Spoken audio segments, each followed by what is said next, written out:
Welcome back to the Believe in FCS Football podcast, brought to you by two former college football players at the FCS level from the University of Rhode Island. I am Joe DeLeone, joined by my longtime friend, former roommate, former teammate, Mr. Sean Anderson. Sean, how are we doing today? You heard what I was up to yesterday. It's just, we're not doing the casualties. Let's get this show. I just want to talk some FCS football. No casualties today. Zero small talk. Early bedtime for Sean, as we can see, those tuning in on video can see his hair is I got to get a shower in, man. I don't know the last time I did. I think it might have been, oh boy. Please tell me it was at least yesterday.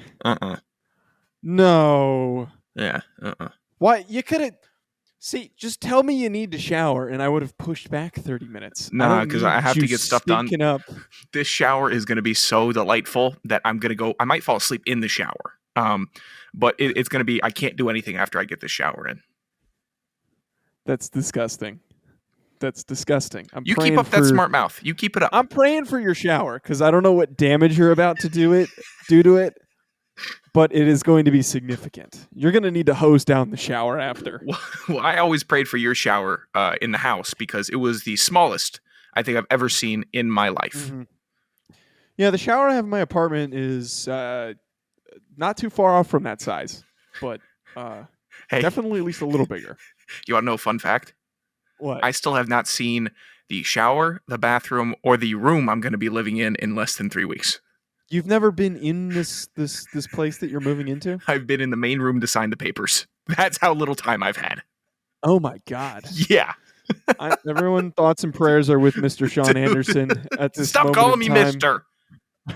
Why? That's two. I'm tracking it. I don't like it. Why don't you like it? Oh, I'm sorry for talking to you like a grown adult, not like some slappy 20-year-old like we usually are referred to as. Who's our audience? I don't know. I don't know. I know we got a lot of people who listen. I don't know our demographic. I don't know. From what I can infer of the people that interact directly with me, most of them are basically Colin Sutrick, but less interactive. They talk to us less. So they're like mid to early 20s or late 20s, recently graduated. I don't think we have anybody older. Like, I don't know how old Peter Mooney is. Like, I don't know what he's got the blank Avi, so we can't really figure that out. I would like more interaction from our fans. That's all I would too. I actually would like more because sometimes I finish the show. I say we did a good one today. You know, we prepped, we were ready, we had some good knowledge, we had some good numbers. I don't know about this show that we're about to do, but you know, I'm like, oh man, maybe someone will say, hey, that was a good stat, or hey, you guys stink. But one of those might be okay every now and then. Yeah, and you know, it's not like when it was the fall. Let's be honest with ourselves. When nobody was listening, like we've had a lot of listenership lately, like a really really good number of people tuning in. So we know you're listening. Just Don't interact say with that. us. Don't say it like that. I don't know if your DMs are open. Mine are open. Tell me what you had for dinner. I'm curious. I think mine are open. Look, tell Sean what you had for dinner. Colin Sutrick, his shtick, not always great, but he's the only one that's really doing it. So we gotta partake. You know, if more people are doing shtick with us and start understanding the dynamic between me and Joe, maybe we could get a more diverse conversation happening instead of these gifs that keep hairless Joe. I can't remember when that came up. I don't think it ever did, Joe. Can you remember one time? It was get to the point that he just came up with that. You made a crack about my hairline for some reason, even though I have like a perfectly fine hairline. And why did he stick with you don't? Why did he stick with that? I don't know. It's just who Colin is. Well, folks, if you want to be like Colin and berate us, we encourage it. We might not respond immediately. It might take us 3 to 5 business days, but we will respond eventually. Especially Sean. Sean needs more people bothering him. Sean, we got to get into this conversation today. We've got a couple topics to hit on, and then we're going to do a full breakdown of players that we're going to be watching the closest for the Buck Buchanan Award. If you don't know what that is, folks, that is the award for the best defensive player in FCS football. We obviously have the returnee, Jordan Lewis, and then 5 other fantastic, talented names that we're going to get into. But Sean, can you just share with our listeners a message from Bet Online. We already missed the timeline we were supposed to get it in because we're 5 minutes into the episode, but I'm sure Alex will be fine with that. Well, yeah, I was instructed that my reads have been too short lately, so buckle up, people. This one might be a 2-minute. And I'm going to say this right now. Visit the website today or use your mobile device to join and receive your 50% welcome bonus on your first deposit. So before the next tip-off, face-off, or pitch, head on over to Bet Online and start playing today. Highlighted section complete. I'll do that one again. I'll run it back, but I'm going through my checklist, Alex. You're the boss. He's not the one listening. It's my guy Kevin, Jack, and oh my God, I'm blanking on the other intern's name. I'm gonna remember it. Go ahead. Okay. I'm a bad boss. Courtney, I got it. Okay, there you go. Yes. Bet Online. We have been talking about them forever, and we have been betting with them forever. I like gambling. You like gambling. Joe's too scared to gamble. But that's okay, because I'm always here to talk about gambling with you. Joe, would you say I'm good at gambling? No, you're terrible. Would you say I have more fun than you do? Yes, but that doesn't matter. I've made significantly less bets, and I've made way more money than you have. The one bet I made. You want to talk about the one? Okay, yeah. We're not going to get into that, though. Gambling, it can be fun, and it can be even more fun with Bet Online. And, the Olympics are on. Everyone's complaining about you can't see them, you can't do this. Bet on medals. Bet on countries to get medals. People can geek out on the Olympics. Some people do. I like swimming. I like watching all that stuff. You can place medal bets, prop bets. All that stuff is on betonline.com or betonline.ag. So visit the website today or use your mobile device to join and receive your 50% welcome bonus on your first deposit. So before the next tip-off, face-off, big race in the Olympics, or pitch, head on over to BetOnline and start playing today. BetOnline, your online sportsbook experts. Fantastic 2.5 minute read. There we go. Jeez. I told him buckle up. I'm a salesman at heart. I just love this shtick because I don't know why Alex hasn't said anything to me because I've had multiple issues with reads over the past month and a half. But sorry, Alex. We've got a couple news headlines that I want to get to, Sean. And the first one refers to a school that we talk about a lot. I tweeted about this, got no response, justifiably. Nice. Southeastern Louisiana University made it public that they have indicated what is the correct way to reference the school. And frankly, I think it's BS. So they said their approved names are Southeastern Louisiana University, Southeastern, and then SLU. And that says it can be only used for intercollegiate athletics only. You are not allowed to use SE-LA or CLA, as we've said. You're not allowed to use CLU, which we've used. And you're not allowed to use Southeastern Louisiana, which makes the most sense to use in this situation. I'm going to tell you right now, I'm not saying Southeastern because that's the most vague term to use. How entitled do you have to be that you think you can just claim a direction like that when it's a relatively unknown school outside of the FCS parameters? Double directional. Regardless, right, I'm going to keep calling you Southeastern Louisiana. Otherwise, no one's going to have a damn idea who I'm talking about. I don't know why this got me so wound up, but this is so stupid. Just let people call you what they've been calling you. Shut up. Well, Joe, Reddit CFB also tweeted, it's actually state law that all universities in Louisiana must change their branding at least once a decade. What? Yeah, so right underneath that tweet. I don't know what kind of cockamamie laws. What the hell is going on down there in Louisiana? Yeah, I don't recall LSU changing their branding to LS. I don't see them changing, or just L. That's a weird rule. And if you think this is boring radio, podcast, whatever, it's because I believe Joe and I are both currently just trying to comprehend what the hell, because right? it impacts us. I mean, they're not going to come chase us down, but they're trying to indicate what is the correct branding and word usage and they're basically telling us in a medium forum we're doing it incorrectly. It's not permissible in their words. I'm grandfathered in. I'm claiming right now I am grandfathered in.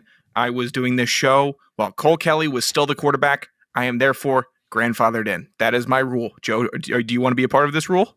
Yeah. Okay. Honestly, we are a part of the rule. I would like to throw out there, if we have any CLA fans out there or CLU fans out there that object to our premise of not being willing to follow these parameters, I would like to hear a reason why. I'm actually curious. I would like to hear it out, and if it's an understandable take, maybe I will consider it. But I don't even know if we have any CLA listeners. It's just a state law. I'm just going to call it Southeastern Louisiana because that's just what it's just. Yeah. I don't know. It does. Yeah, I don't know. That's weird. It doesn't require enough of our attention. I just thought that was stupid. Right. FCS schools doing stupid things. Speaking of stupid, D'Angelo Wilson, wide receiver. You can't lead in like Austin that. Wait, let me get to it. It makes it seem like you called him stupid. I'm not. Let me get to it. Speaking of glasses, Joe DeLeone. You see how that would work? Let me get into it. Speaking of stupid, you're D'Angelo doing the Wilson, same line? the wide receiver from Austin Peay, who is an All-American receiver, is joining one of the most talented, gaudy, dumb rosters I have seen of FCS players. And I mean dumb and stupid in like a holy crap, this is a really talented group kind of a way. That was what I was getting at, but you jumped to conclusions there, I knew Sean. where you were going. I could not believe the transition. I could not believe it. And we've grown as broadcasters enough where I'm not going to pick apart your transitions. You won't pick apart mine. We've gotten kind of okay at them, is what I would say. Kind of okay. That's transition. As soon as I heard it, I'm like, what? Where? I know where he's going, but why would he take this path? Just let me be. So I'm referencing the fact that D'Angelo Wilson is now the next FCS player to transfer to Western Kentucky. So Western Kentucky had easily the nuttiest transfer offseason of picking 3-star guys and talented players from all over the place out of the transfer portal and onto their roster. Go look up their page on 24/7 Sports, folks. The whole list is nuts, and we're not going to focus on the non-FCS guys. But the current list of FCS guys is Bailey Zappi, Ben Ratzliff, both of the Stern brothers, which was a talented trio of receivers, plus Zappi, who is throwing the ball to those guys. That is that's a close talented personal grouping. Friend of the show, Bailey Zappi. Yeah, close personal friend of the show, Bailey Zappi. They are now a part of Western Kentucky. Zappi's pretty much locked to start a quarterback. I don't know about the other guys. They also have Adam Cofield, the very talented Bison running back, who received national recognition before deciding to leave to head to play for the Hilltoppers. And here we are now where they get D'Angelo Wilson. I feel bad for if you were a receiver already on that roster, recruited as a sophomore or as a freshman, you're working your way up, you're a sophomore. Yeah, you're not getting onto the field with those guys that are coming in. You've got 3 big body guys and then an elite speedster and slot guy in D'Angelo Wilson. They are just going to run 4 wide. I don't even know if they're going to put a tight end onto the field. And they'll have Cofield coming out of the backfield. They're going to throw for 500 yards a game. This is going to be Houston Baptist 2.0.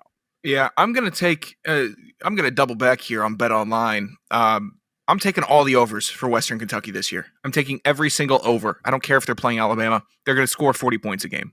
They just are. That is a ridiculous receiving core. That's all FCS. That's just the FCS guys too that they got. It is straight up. I don't know. Make a top 10 receivers. They're there. They're now on Western Kentucky.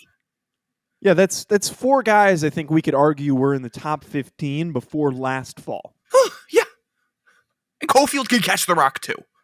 And he's a top 3 running back from the FCS. It's like, dude, I might have to get a jersey. FCS All-Stars. Yeah. Dude, it's the FCS.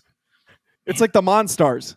The FCS Monstars. We've been dabbling with going to a game, and Joe, I know I'm going to flake. I would go to a Western Kentucky game to watch this team. Wait. I want to see who they play this year. Wait. I'm pulling up the schedule. Pull it up. Let's see if they play any FCS teams. Okay, they play UT Martin September 2nd. It might be a little too early for us to figure out. Way too early. That's the only FCS school they play. Do they play? They do play Michigan State and Indiana. If you want to go see a good one. Well, if I wanted to watch I formation for 60 minutes, I'd go watch the Indiana game. But regardless, Western Kentucky, an honorary member of the FCS for indirect reasons. So yes, that's just and for the best reasons. Exactly. This is the FBS team that you root for. That's what listen. Screw the rest of them. We're rooting for Western Kentucky. That's what we're an FCS podcast. We like one FBS team. The honorary FBS team. We'll crown actually, one each year. I think Notre Dame. So yeah, we know I like Notre Dame. That's not a. And you're a hack and you don't like college football. It's okay. So, Sean, let's. That on the show. They don't need to know that. It's almost like you played college football. So we're talking Buck Buchanan today. Yeah, what's he up to? What? I don't like how loose you are. I don't like this. I'm going to take a lap. Yeah, go take a lap. That was a bomb.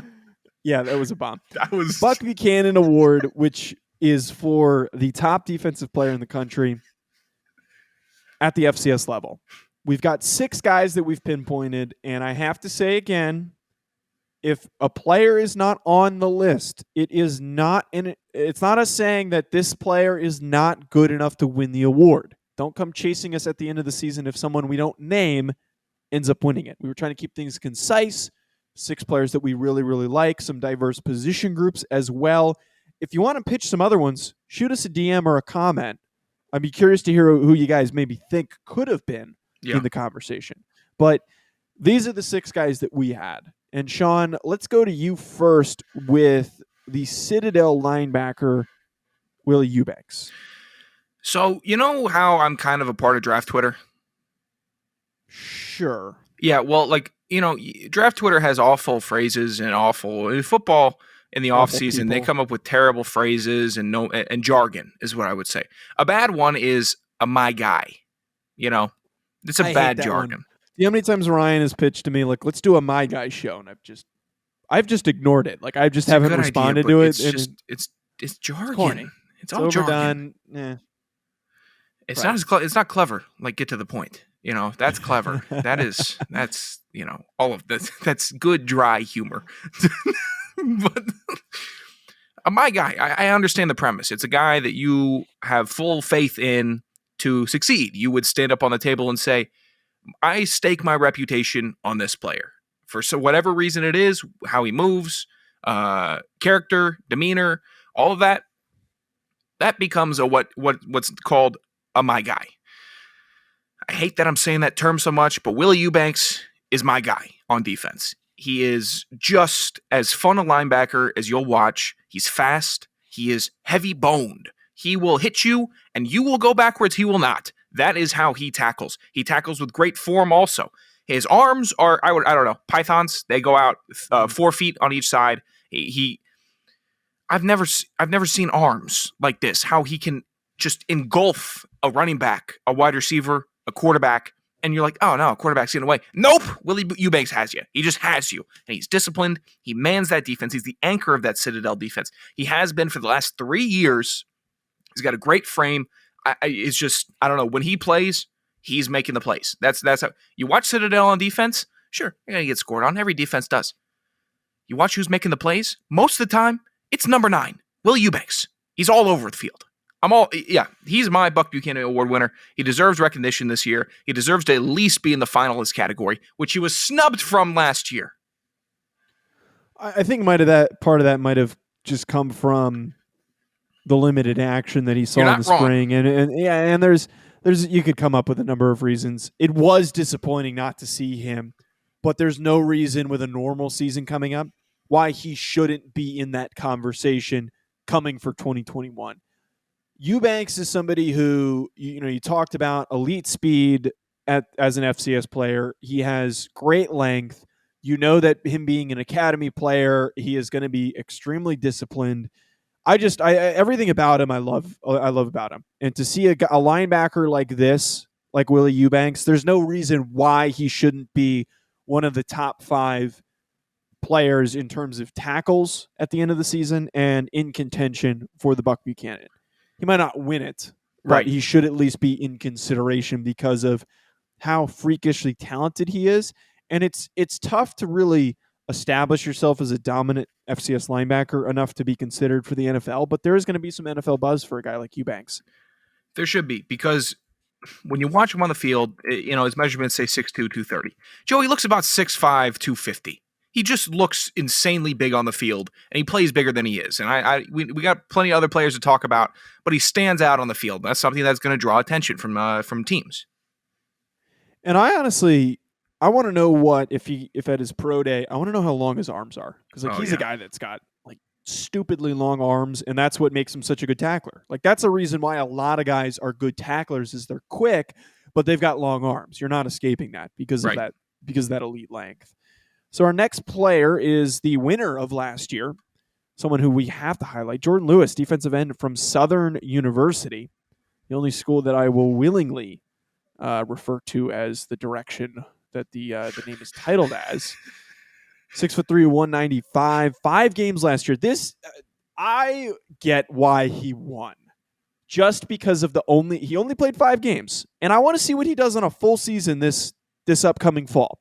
Mm-hmm. In 5 games, I don't know another FCS player since our time covering who's had a 5-game stretch of dominance like he had. 15 tackles for loss. That's 3 per game. Then he also had 10.5 sacks. That's over 2 per game. He had 1 game with 4. I think it was against Alabama State. This dude was unblockable against the teams he was playing. I want to see what he does with a full schedule. He'll have some more opportunities to shine and show off some of those great traits. I believe we've talked about this before, but I need to reiterate. Jordan Lewis has the talent to be considered for the next level. Any of these leagues. He just needs to put on a little more weight. I can't really sell myself on a 195-pound edge rusher, but he doesn't look 195. Like I see a guy that's got strong build. He'll probably be playing at 210 this season if I were just to guess. I'm curious to see what he weighs in when they get to training camp and they actually have a set number for him when they actually get him on the scale. But he needs to add a little bit of weight for me to have some more confidence. But I know that regardless of how much he weighs, he is still stupidly dominant. Like imagine if he was 255. Imagine what he would do at 255 if he was rocked up and he had like the weight of like a normal pro edge rusher and he wasn't playing at the size of like a safety. Dude, I'm sending you a video right now. Watch these 2 plays. You see, he puts his entire body into the tackle, and that is because he's light. And he's making these sacks. This is versus Alabama State. I just sent it to you on Twitter, Joe. He's obviously whipping these tackles. I mean, he is killing them. He must have been killing them all game. I can see why. He's light. He's fast. He's incredibly bouncy. And he is just going to – his calves have to be like spring-loaded. Because you could see that even in these clips that you see, Joe, you see how he moves. It's not like how normal players move. He's got a different little gear in him that can get him to escape an offensive lineman and then just pounce on the quarterback. He just gets right to him, and he's just all over him. It's not like a small, there's a defensive lineman later on I'll talk about who's almost the exact opposite of this in a good way. But it's just a different type of athlete to see him just turn the corner, boom, hawks him down, and then he just gets there. I mean, there's some things I'd like him to do with his hands better, but I'm not the coach. He went on an insane stretch. You see him running, rushing and stuff like that, and flying upfield. He almost looks like a box safety that they just like he almost looks like Jamal Adams is coming upfield, right? Like the way the Seahawks use him, and I almost wonder what his usage will be like if a team is willing to bet on him. I don't know what the buzz is around him. I'm going to talk to Ryan after this because I am curious. But, that size is not going to be enough for the NFL. I almost wonder if a team says, if you get to 215, 220, we'll play you at linebacker. Like, that's a guy you want at special teams, too. Yeah. Just because of his motor. It's just the get off on that second play also. He just completely beats this left tackle right around the edge. That left tackle, he didn't stand a chance. He hit him with half of a jab step and was already to the quarterback. He's a phenomenal athlete. Deserves to be on the list. Deserves to have won it last year, especially for that stretch that he went on. Ryan, let's hit on our next player, another linebacker, Logan Backus, South Dakota State. somebody who had a strong run last year for the Jackrabbits. Why'd you pick him? Yeah, besides the tackle production, I think he had like 72 last year. He's only second on the team, but whenever I was watching South Dakota State, I'm like, wow, they're linebackers. They always just have really good linebackers, and I don't know. I guess they just recruit well. And who stood out for me was Backus because one, he's 6'4", so how does that not stand out from a linebacker's perspective? And two, he was just if he wasn't making the tackle, he was impeding on some offensive player from helping their team. That's what he does. And the way that he tackles, it's weird. 6'4" people and people this tall shouldn't be getting as low to the ground as he can get. Like, just not that bendy. You shouldn't be able to get that parallel. But when he gets to this, there's a play versus Holy Cross last year. Joe, you saw it, right? He's just running. He's running a solo A-gap blitz, and he gets right in there. It might have been a green dog because he saw that the or a delayed blitz based off of the what the running back did. But when he saw that it was his time to go, he went. I'm like, okay, that's some good speed. And then once he got into the backfield and locked on to the quarterback, it was like a magnet. It was like he just got pulled to the quarterback, and you just. From a defensive player, that's something that I can really appreciate is, okay, here you are, here I am. It's Buda Baker. That's what it is. That's what he reminded me of. I have you locked on my sights. I'm going to get to you as fast as physically possible for me. And that's what he did. And he does it at a just an alarming rate of pace, how he can get to some of these offensive players. You know, he's technically sound. He can play linebacker. Obviously, he's another one of the anchors of this South Dakota State defense. They're well coached, and they're going to be happy to have him back. He's just a really good football player. And I'm like, wow, man, maybe this year he'll really break out, get 100 tackles, get some more sacks, passes defended, tackles lost. He's just going to do it all. And he's just that guy you're going to look for when you need that big play. And that's not always like a sack, forced fumble recovery for a touchdown. That's like a tip up at the line for someone else to intercept it. You know what I'm talking about, Joe? Mm-hmm. You know, it's just like a little thing that he does, and it just changes the game. That's what I see from Logan Backus. Yeah, Backus for me, I think belongs on this list and might not be on everybody's radar. Mm-hmm. Well-coached player on a team that produces hard-nosed kids on their defense. The guy's talented. He's on NFL radars. I know that Ryan has indicated to me that he's a guy that has NFL talent. Before the season started, or before the off season started, Ryan sent me a list with a lot of guys, and his name was on that list of those getting some NFL notoriety that will likely earn an opportunity. You don't see a lot of linebackers at that 6'4" number. He's probably like 6'3.25" or 6'3.5" once you actually measure him, because we know the bump up, how it works. But he's big dude, long, good speed for a guy of that size. It's hard to move when you're a taller linebacker, but he has good speed. That play you were referencing, I'm praying for that Holy Cross running back, how poor of an attempt that he tried to block him. But there was no stopping Backus on that play. Fantastic, fantastic play. And I think Backus justifiably is in the conversation, or should be in the conversation come the end of the season if he plays up to the expectations that we have for him. Yeah, and it's very possible because South Dakota State's a really good team, and really good teams get players, and then they get more recognition on those players. So just by being on South Dakota State and being their middle linebacker or their best linebacker, you're going to probably get a good shot at being in that Buck Buchanan finalists. Sean, we also have to note another guy who had a pretty nutty stretch through his full season in the spring. And I'm referencing Isaiah Chambers, the defensive end from McNeese State, a transfer from Houston. Seems like he's been playing college football for a long time, and I think he's really ready to continue to pop. 6'5", 251, perfect size and frame to be coming off the edge at the next level, which he will earn an opportunity. 7 games, 14 tackles for loss, and 7.5 sacks. Now, I know that is not Jordan Lewis numbers, but those are pretty stupid numbers to put up in a small stretch like that. Another guy who I want to see what he does with a full season. Does he go double digit on sacks? Does he get close to 14? How many TFLs does he get? Over 15 TFLs. Is he going to be dominant? I don't know if it's every single day or every single year where you have an edge guy firmly in contention, but I think him and Lewis can go to head as the best edge rushers in this group of upperclassmen heading out here in the spring, or in the fall rather. What I see from Chambers, and I'm looking over some of his film right now, what I distinctively see from him, it's drills. It's drills that he is implementing on the field. I see all the drills. I see the hoop drill. I see read and react drill. I see just tackling the pad drill. And he is implementing these drills. All the plays that he's making is a drill. And that means that he is a sponge. And that's someone who, if you tell him what to do in practice and you coach him, he's going to take that right to the field. Guys who don't make plays don't take that stuff to the field. They either get a little freaked out and nervous, and they just go based on purely instinct. Chambers is practice to game guy. And that is, you can measurements, great. Explosiveness, great. But watching this, I'm like, that's what defensive linemen do all day, every day. And he's just taking it right into the game and messing up every team he plays. That is valuable characteristic defined. That is, you couldn't ask for more as a coach, is seeing that happen right there. How many times, Joe, have you gotten yelled at, or at least have I gotten yelled at, seen me getting yelled at for something I've been coached to do, and then just did not do it for whatever reason?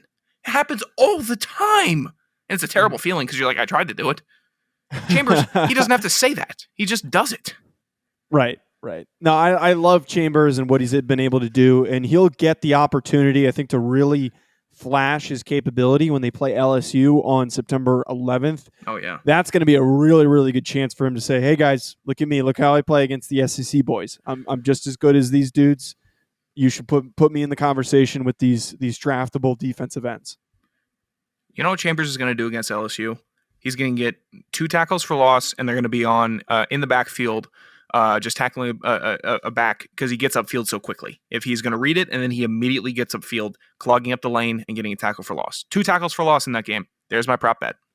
Interesting prediction there by you, Sean. Sean, you've got another interesting name here, and of course we have to consider some of these Sam Houston dudes, and there is a very long list of guys that you could consider on that Sam Houston State defense. But you went with Jahari K as your guy to be in the conversation. Why'd you pick him? I did. He's a disruptor. He's 6'2", 255. He looks and plays bigger than he actually is. And also, these are coming from the college websites. And it said I was 275 my entire year. And then I know for a fact my junior year, I was pretty close to 320 on weigh-in day. So it just did not get updated. But it also said I was 197 and I was like 220 by the end of my tenure. But yeah, K is a guy that he's just someone you don't want to face as an offensive lineman, because if he's lining up at a 5 technique, it's not like he's going to beat you for a sack. He's just going to make plays on you, and that's a weird feeling to happen, where you block kind of like you kind of make the block, and he kind of turns around and falls off and makes a tackle, and you're like I didn't really do anything there. He kind of just made the play. And there wasn't anything I could do. That's what he does. And he's a hard guy to like analyze, but especially if you haven't played. And it's not like a linebacker where he's a tracer to the ball all the time. It's just like when the ball is near him, he's just on the ball and making a play. He's got a good inside move when it comes to tackle, moving his inside tackle. He runs good stunts. He stays low, which I like. His leverage is always good. And that's probably why the reason he can always fall off or shed. I think it's shedding. And that is all we're taught all the time is stay on the block, and he doesn't let anybody stay on the block. And that's not a stat that you can track. So you see sack numbers for K, you're like, oh, what do you mean? A little low. But you realize, yeah, he just sheds the block every single time. You can't do it. It's heavy hands. It's weird back muscles that some of us just don't have the ability to achieve. He's just one of those guys where you're like, wow, man, he might break out. And it's not like he hasn't broken out already. National champion, leader of the defense. Still, it's just it's a weird analyzation on him, but he's definitely on my list. And the thing with a guy like that, he might not necessarily have like a big stat year because of all of the different guys that are coming off of that defensive line that are chasing after quarterbacks. Like, he could have no sacks next year because he's got a ton of quarterback pressures and setting up his teammates. They could be double teaming him. And I'm saying that while he had 14 and a half tackles for loss last year. Second only to Jordan Lewis. And I'm saying it was down stat year, whatever. Yeah, you're right. You honestly could probably pick any of those guys on that Sam Houston State defense, but I'm interested by Kay that you chose him. I've got a last player who we have to obviously include a defensive back.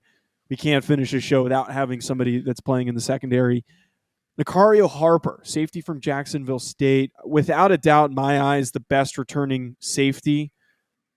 Specifically, the way that he plays that safety position, I don't see anybody better. 6'1", 205 last year in 13 games. That includes the fall, 92 tackles and 3 interceptions. That is basically a full season. Those are fantastic numbers. But you watch the dude play, and this guy is a head hunter. Like, you don't get this a lot where you see dudes boom people and lay massive hits anymore. It's tough to get away with it without getting charged for targeting or anything like that. Right. He's not necessarily like a 4-4, 4-3 guy. He's not a Jeremy Chin, but he is a big player who I see playing as like a box safety, as a strong safety that comes downhill. I know they asked him to play multiple roles, but he is downhill as hell. And Nicario posted his own highlights, which I applaud him for doing. More guys should be doing that. And you see him in the plays that he picked. I bet when he was putting them together, he said, I'm going to pick all the ones where I'm knocking dudes out. I feel that was all the play, unless that's all he does. But those plays that he has in those highlights, I think are a strong epitome of who he is as a player, which is downhill, completely blasting people. Yeah, he just lit this Florida State quarterback up. Yeah. Who was the I'm blanking on his name. Who was the Stony Brook safety? Gavin Hellsop? Yeah. Oh yeah, Gavin Heslop. Yeah, I trained with him playing for the Seahawks now. Yes. Yep. Yeah. Reminds me of him. He's long. I can see that. He's rangy. The way that he tackles. That's who he reminds me of. Maybe it's just the red jersey, but I remember that guy always gave us nightmares. And I'm like, wow, he's just. And I saw he got drafted by the Seahawks or picked up by the Seahawks. I'm like, signed. Yeah, he got signed. That's a perfect fit. I'm like, wow, that's what they look for love there. Their big defensive backs. Harper's awesome. I like him. I like him a lot. Yeah, Harper, I think, should be in that conversation as best defensive back. You can also throw in Cordell Jackson, but we didn't want to go crazy with names. And I think Cordell is going to get NFL notoriety, possibly more than Harper. But if we're just talking about overall contribution, best defensive player, I think Harper is without a doubt a reason why Jacksonville State has produced a strong defense over the past few years. Also, coolest name on the list. You think so? Yeah, Nicario Harper. That's awesome. That's a good name. That's a good name. Sean, you got anything for us before we wrap up? Hell no. Thoughts? I got to get cleaned up. Yeah, go take a shower. What do you mean? Everyone, any thoughts? I just gave 40 minutes of thoughts on our Buck Buchanan finalist. Tag Sean at Sanderson Radio. Tell him to go take a shower. Everybody, please do it. I have professionals that follow me. Please do it. I don't care. What professionals follow you? I got some professionals that you don't even know. I know. I'm just kidding. Most of them probably follow me. Okay. Hey, what's Buck Buchanan?